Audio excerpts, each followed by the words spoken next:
ዋጋ ለምትሉ ቪዲዮ ላይ ዋጋ አለ። ቪዲዮን ጨርሱት። ሳይዝ ሰፋ ያለ ስትሉ ለነበራችሁ ይሄው 75 በሜትር ከ80 ቁመቱ ሁለት አይነት ከለር አለው። 8 እና 10 ቲክነስ አለው።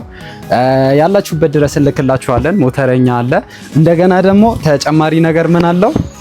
ይሄ ጨርቁ እንኳን ሲቆሽባችሁ አውጥታችሁት ማጠብ ትችላላችሁ። ዚፕ አለው ማለት ነው። ጽድት ያለ ኤችዲ ስፖንጅ ነው። ዚፕ አለው። አውጥታችሁ ማጠብ ትችላላችሁ። ጨርቁ ሲቆሽ አጥባችሁ ድጋሚ መጠቀም ትችላላችሁ ማለት ነው። ይሄኛው ሞር አንድ ሳይዝ ስፋት አለው። ከዛ ደግሞ ጨርቁንም አውጥተን ማጠብ እንችላለን። ከለር አለው። ቲክነስ አማራጭ አለው። አድራሻ 38 ቁጥር ደውሉልን። ያላችሁበት ድረስ በሞተረኛ እንልክላችኋለን። ዋጋው በ10 ቲክነስ 6000 ብር፣ በ8 ቲክነስ ሲሆን ደግሞ 5500፣ 6000 ብር፣ 5500 ነው።